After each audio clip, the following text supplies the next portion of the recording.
I'm a hole to you, ahoma. I'm a hole to you, ahoma. I'm a hole to you, ahoma. I'm a hole to you, ahoma. Ola ke sanga ba Dubaya. I'm a hole to you, ahoma. Lo wan ke sanga ba Chomaya. I'm a hole to you, ahoma. Warri ke safuna ngobaya. I'm a hole to you, ahoma. Nulede da kuno galeya. I'm a hole to you, ahoma. Martibora irresokaya. I'm a hole to you, ahoma. Butut bor kulo dukaya. I'm a hole to you, ahoma. El Mesifu jade kutaya. I'm a hole to you, ahoma. I'm a hole to you, ahoma. I'm a hole to you, ahoma. Amati.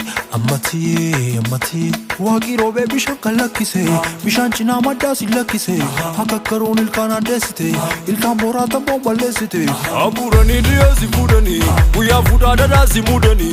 Taguntu tadu veti puputa, walo ye diyo walo ye. Rika muriti agakaro, makabora gutole makaro. Amatiye.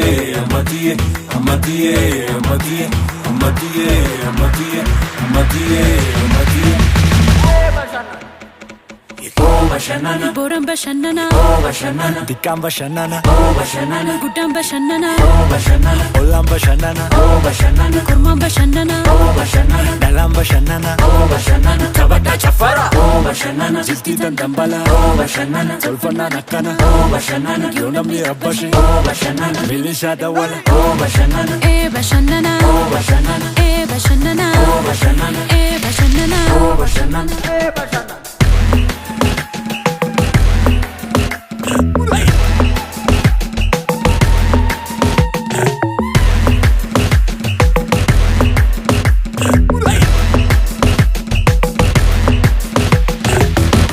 Rijal Yoma Gelele Esga.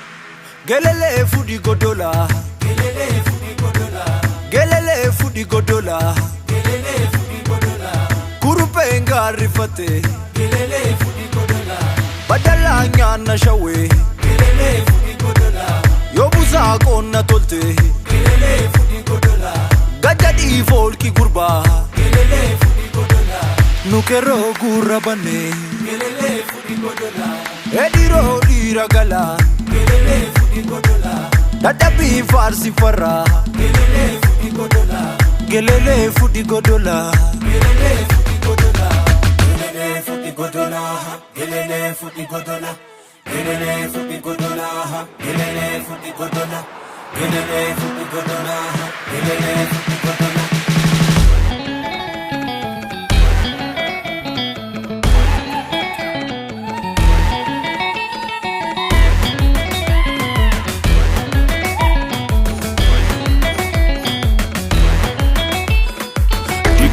Go fare filate, Shubedu nande gar samarate, Oma gaya chida denu bines, Mira mida dishagenu alals, Niko go fare filate, Shubedu nande gar samarate, Oma gaya chida denu bines, Mira mida dishagenu alals.